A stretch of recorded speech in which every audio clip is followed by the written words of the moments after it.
equipable items which had weird or unique effects in Vanilla WoW. And at number 10, we have the loofah.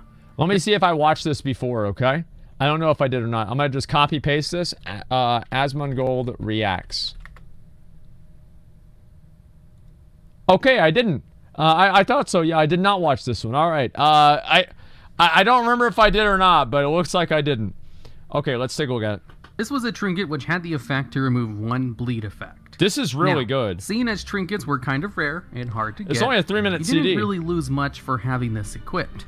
And using it to get rid of a bleed from a warrior or rogue in PvP, or the odd raid or dungeon boss who applied a bleed, was pretty good.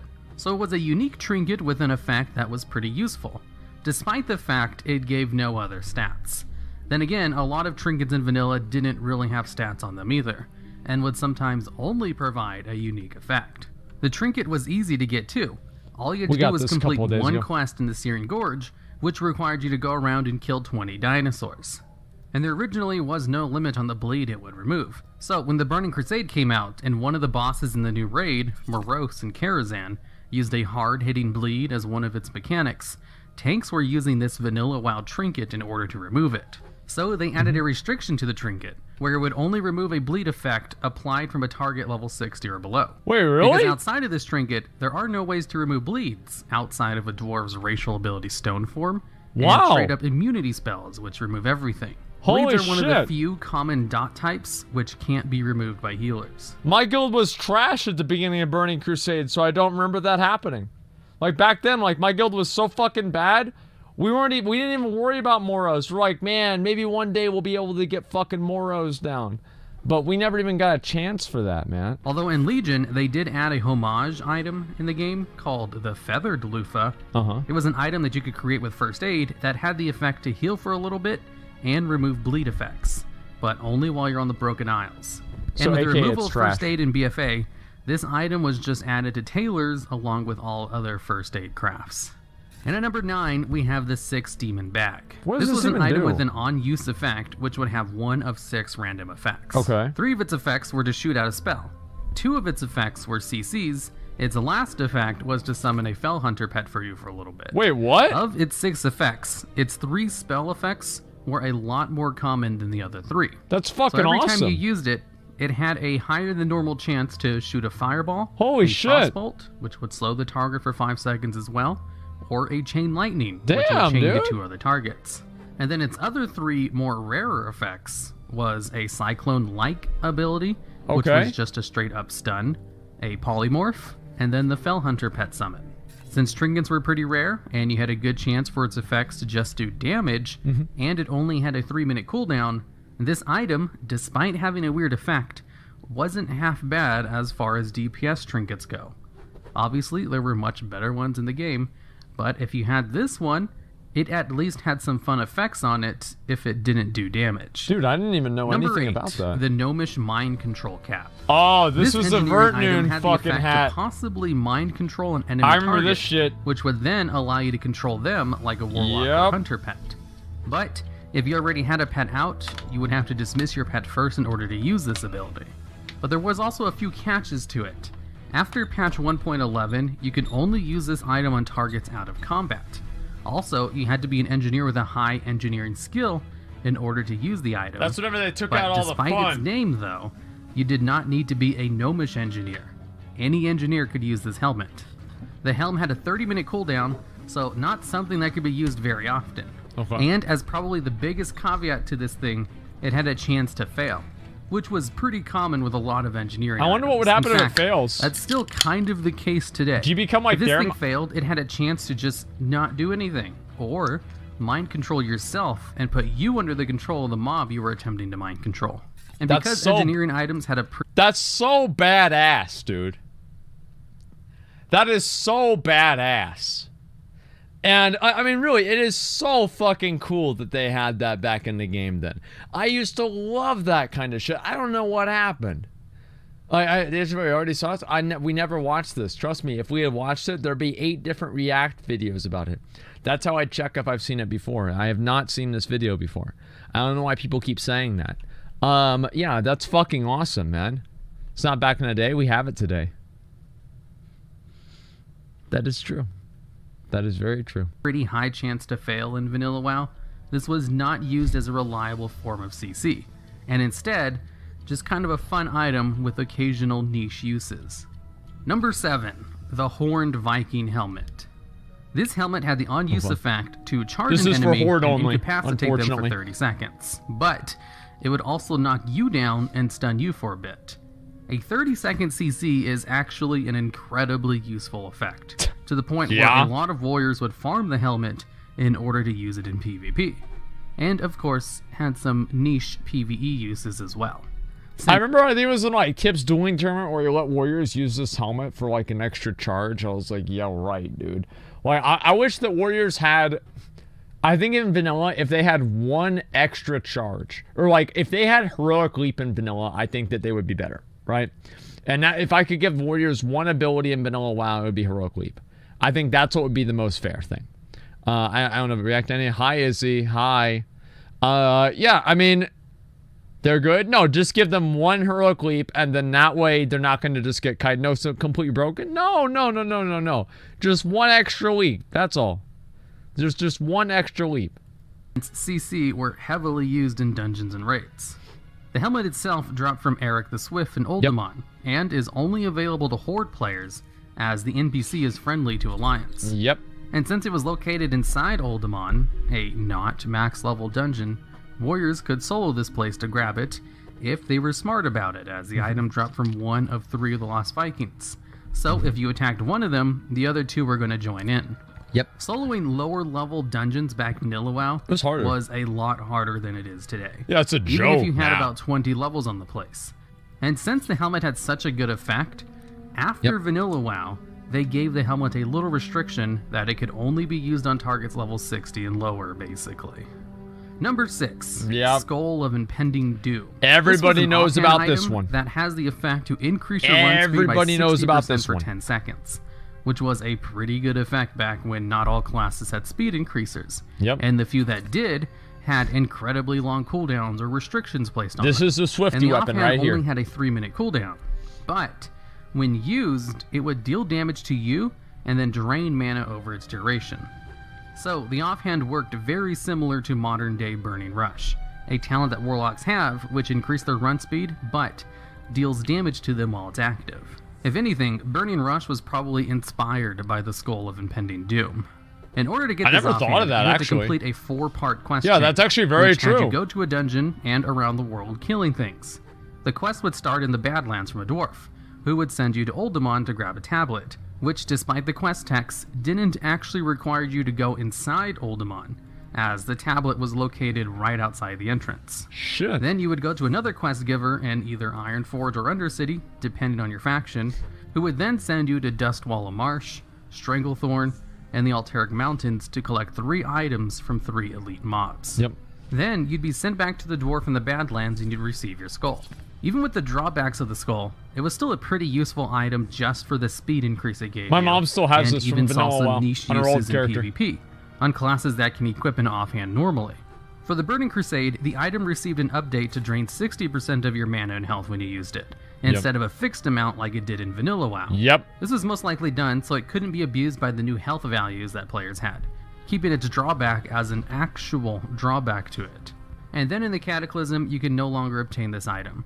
So if you have one, it still works like the TBC version to this day. Yep. And at number 5, we have the Freezing Band. The Hobbs way of pulling, dude. This was a world drop epic ring that had a 1% chance whenever you were hit to freeze the target for 5 seconds. And inflict a little bit of frost damage. It also gave some frost resist and increased the damage of your frost spells.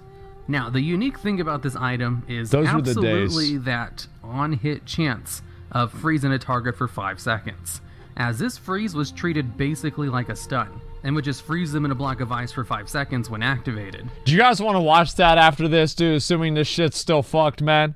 We should go watch the Hobbs video, man. Like, that was such a good fucking video. Had no internal cooldown, and did stack with another Freezing Band. As this ring was not unique equip, you could have 2 of them on at the same time to double the chances of getting freeze procs. 2%. The only thing that might have prevented this from happening, though, was how you obtain this ring. They were expensive. It was a world drop epic item which is about the hardest way to obtain an item in the game. Yeah. As you just have to get really lucky to obtain this from a random drop. So usually, the best way to obtain one was to just buy it off the auction house for a crap ton of gold. I am accepting gold, then, by the way, there was no guys. guarantees that there would be one on the auction house. But if you were very rich and you played on a server with these being sold, you could obtain 2 of them and have fun with your enemies randomly being stunned whenever they hit you. And since the targets were treated as frozen, there was lots of synergy with frost mages and their shatter talent. And at number 4, we have the Thunder Brew Boot Flask. This was another trinket item, which had 2 unusual effects tied to it. Damage. That's not a big deal. The first deal. being, when you used it, you would breathe fire for 5 seconds. Like Onyxia. Which would give you a nice little AoE. And I've heard reports that this AoE could be used without a target, and wouldn't aggro nearby guards if used on low-level players in towns. Its second effect is that it would get you drunk, which could be a good or bad thing, depending on who you ask. And all on a measly 30-minute cooldown. It's a bad thing. Vanilla WoW Drinking had is bad. Incredibly long cooldowns on a lot of their items for almost no reason. Yeah, there's like one random item. It's like a 45-minute cooldown to increase your strength by 6 for 5 minutes. A 45 minutes. It's like, who the fuck thought of that? Like, that was the dumbest thing, man. That was kind of the name of the game back then. Everything had long cooldowns in other games. And if anything, WoW's cooldowns were pretty reasonable in comparison. You rarely see abilities or items with cooldowns this long today, when that was kind of the norm back then, as you may have noticed with some of the other items on the list. Now, the way to acquire this item required a lot of legwork. You had to complete a 5-part cross-continental journey in order to complete the quest chain, which awarded this trinket. I'm not going to get this item. So let's go over it. First part of the quest chain required you to talk to a dwarf in Westfall. Yeah, I'm not going to get this stupid-ass item. There's no way I'm going to waste my time with this bullshit. Westfall was a low-level zone, so it's a bullshit-ass item. You found this on your own while leveling normally, and also unlikely you found this quest when you're at max level, since the quest didn't appear for low-level players or max-level players. And the quest giver himself is kind of hidden in an out-of-the-way location. This is kind of a secretive quest to accept. Anyways, the first part of the quest required you to go to Stranglethorn Vale, in the middle of a Naga camp in order to get some holy... Guys, it seems like we're able to load back in for at least probably 35 seconds before we disconnect again. So if you're part of the group, please load back in. Smitty, you've got 1 spot, and then we're still waiting on our last slot. Okay, make your way over to BRD. Or sorry, UBRS. Spring water.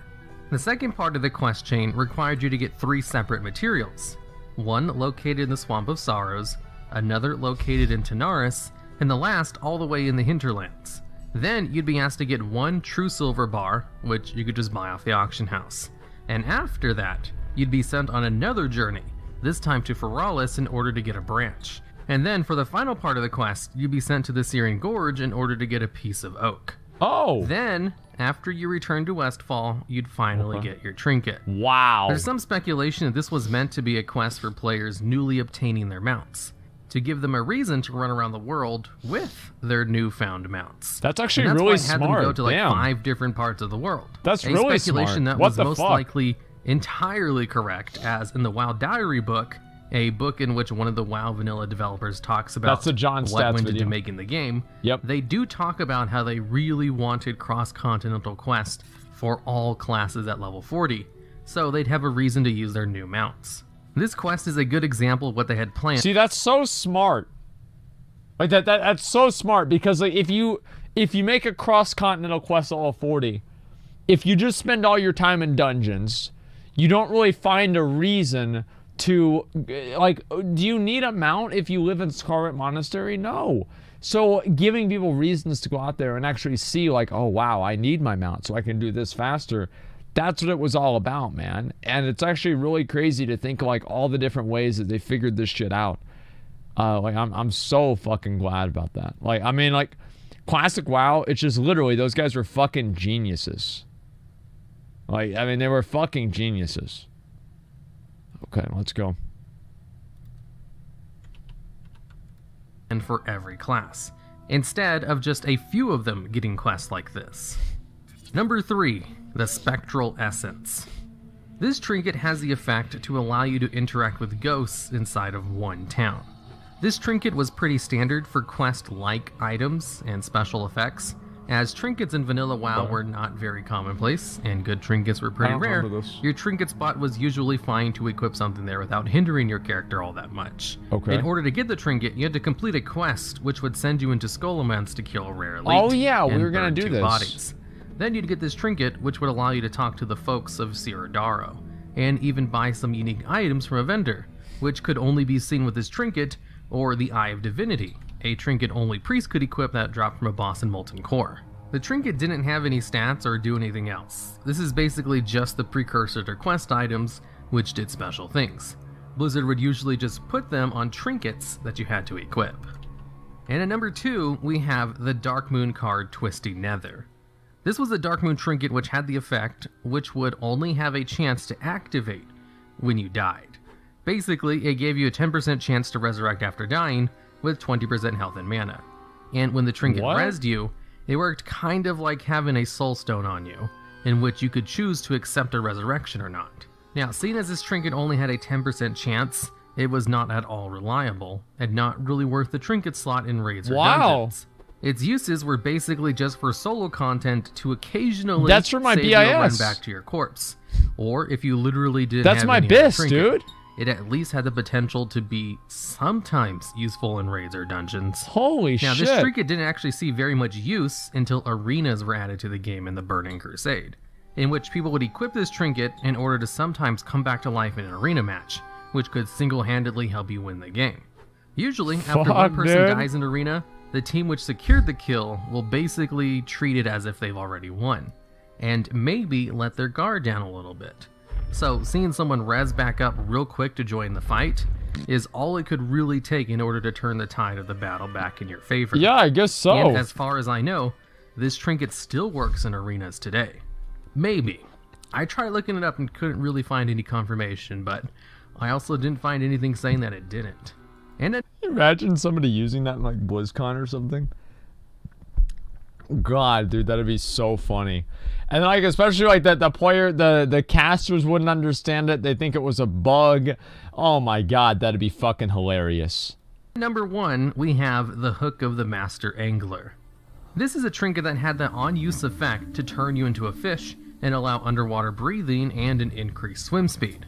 Kind of like the artifact fishing pole effect, which turns you into a fish and allows you to swim faster. Except instead of having to equip something in your weapon slot, this one only required you to equip it in your trinket slot. Yeah. Unusual for a trinket like this trinket actually didn't have a cooldown in Vanilla WoW. How I get this? Usually all fun abilities had incredibly long cooldowns. How I become a fish? This one, you could just turn to a fish whenever you wanted. Well, outside of waiting 30 seconds after equipping the trinket anyway. The trinket is a reward from the Stranglethorn's Fishing Extravaganza event and winning the grand prize. Fuck that. So not many people could get it, considering the event is only held once a week. And basically, only one person per server can win per week. Literally you can still win this trinket today, but you do have to get first place in the fishing tournament. No way. Which is pretty difficult. Unless you're on a server that literally has no one else trying the tournament. There's no fucking way I'm going to do that trash. Which is doubtful, since the tournament also has a prize for an heirloom ring item. Heirloom. Which is an incredibly useful item. I actually don't have as this it one. gives you an extra 5% experience. And since the item is so useful, that means lots of people are still doing this tournament today in order to try to get one. But that doesn't mean you shouldn't try to win it. The first time I ever tried doing the tournament, I won 2nd place. Not good enough to get this trinket, but nobody gives a fuck. Nobody gives a fuck anymore. Like, you go over, like, on Retail WoW, there's gonna be, like, probably one other guy that's, like, fishing there, and maybe he's trying to go for it or not. Nobody gives a fuck about it anymore. It's kind of sad, dude. Like, these little fishing events used to be, like, a really big deal back, even up to, like, Wrath, they were a big deal. But it was good enough to get the heirloom ring, which is what I actually wanted anyway. Alright, and that's it for the video. If you know of any other weird